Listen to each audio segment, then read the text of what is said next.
princípio das portas abertas garante o livre acesso às cooperativas. As cooperativas têm regime especial, inclusive de tributação, e também existem situações de gestão que também são diferenciadas.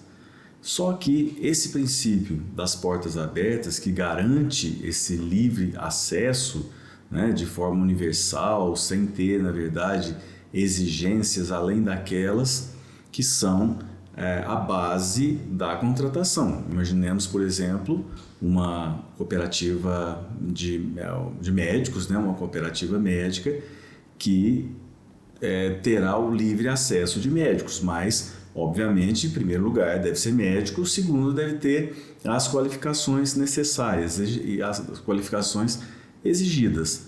E esse princípio sempre gerou muita polêmica e agora não é diferente. Vamos tratar desse assunto agora. Acompanhe.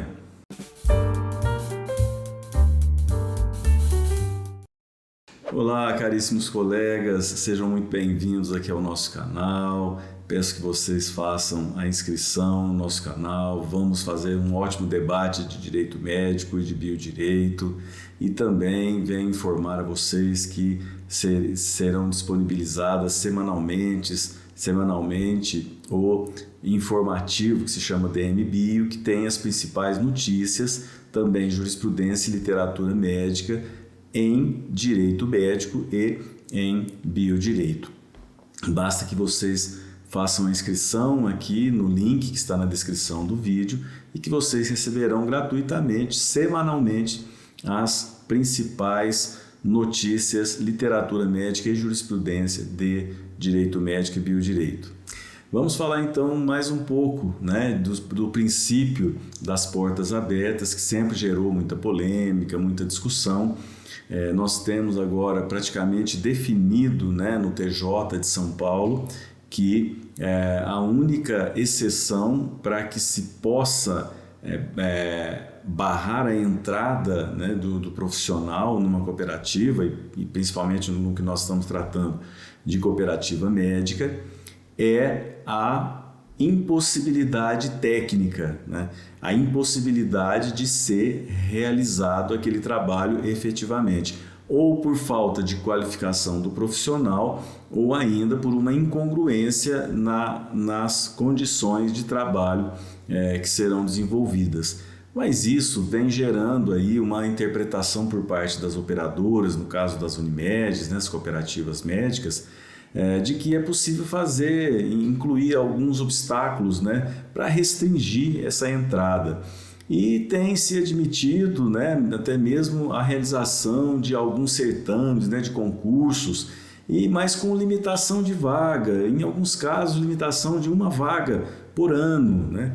E isso vem gerando, obviamente, discussão, vem gerando insatisfação, porque o médico tem o direito de ingressar na cooperativa se ele for, obviamente, médico e se tiver as qualificações necessárias, se ele tiver a especialização necessária, se ele tiver uma atuação correta e desde que preenchidos os requisitos necessários para a ocupação desta vaga, né? E esse princípio das portas abertas, né, do livre ingresso, ele não permite que seja, então, imposta uma restrição, né? E agora nós tivemos recentemente uma decisão da segunda Câmara Reservada de Direito Empresarial do Tribunal de Justiça de São Paulo, no médico que tentava entrar e recebia negativas por parte da operadora, da Unimed, né? E no caso, esta decisão obrigou que a Unimed aceitasse um especialista em cirurgia do aparelho digestivo nos seus quadros, né, em observância justamente ao princípio das portas abertas, né? Nesse processo, o médico comprovou que tinha as qualificações necessárias e até mesmo houve a realização de um concurso. E ele, nesse concurso, nesse processo seletivo, ele obteve a nota 8.2, uma nota muito boa, né? E mesmo assim a Unimed decidiu não integrá-lo aos seus quadros, né?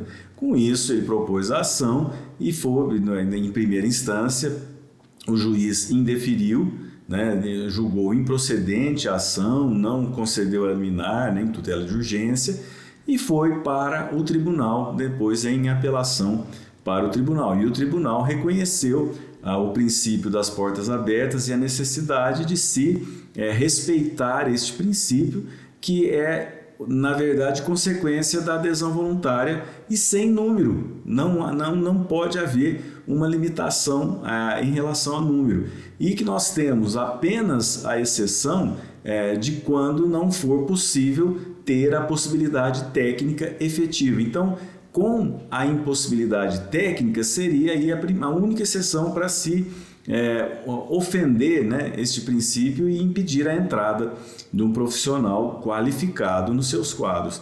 Nesse caso, então, né, o desembargador relator disse no seu voto que o autor comprovou a qualificação técnica e que não havia nenhum tipo de vício, nada que pudesse impedir a entrada. Portanto, o Tribunal de Justiça de São Paulo alterou a decisão, reformou a sentença para que a Unimed admitisse o autor nos seus quadros e obviamente com a especialidade e a qualificação que ele já tinha. E depois disso, a decisão foi unânime, todos acompanharam o voto do relator. É muito importante, nós temos acompanhado, inclusive nós temos experiência nessa admissão de médicos nas cooperativas médicas. Eu acho que sim, quando realmente ficar comprovado pela Unimed que há uma impossibilidade efetiva técnica, né, de atuação em relação ao ingresso, tudo bem, mas não simplesmente colocar um processo seletivo limitando o número de vagas, e normalmente uma vaga por ano, e até mesmo barrando profissionais com alta capacitação técnica. Portanto, é necessário que nós, como advogados, especialistas em direito médico, nós consigamos orientar os nossos pacientes, os nossos clientes e os nossos clientes, que podem ser o médico que tenta entrar na cooperativa, que pode ser a própria cooperativa, um hospital cadastrado à cooperativa, né? Isso vai independer. O importante é que nós saibamos que este princípio, o princípio das portas abertas, tem que ser respeitado e que a exceção a esse princípio é simplesmente a impossibilidade técnica efetiva. Não é possível se ter a efetivação técnica desse trabalho. Agora, se o médico preencher os requisitos, é médico, é especialista, tem a residência na área em que ele pretende ingressar, então não tem por que restringir, não tem por que impedir a entrada.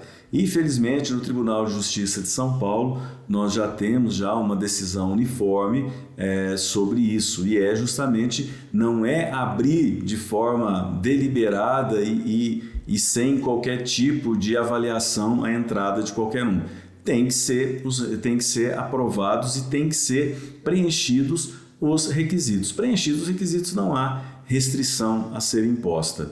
Tá certo? Era um assunto que eu gostaria de trazer, e sempre que tiver que atualizarmos aqui, nós estaremos aqui. E falando em atualização, vocês têm a oportunidade de receber o nosso informativo, o informativo DM Bio, semanalmente. Basta que vocês façam o cadastro, né, acessem o link e recebam semanalmente as principais notícias, as alterações na literatura médica e jurisprudência sobre direito médico e biodireito. Tá certo? Muito obrigado pela atenção, forte abraço, até a próxima.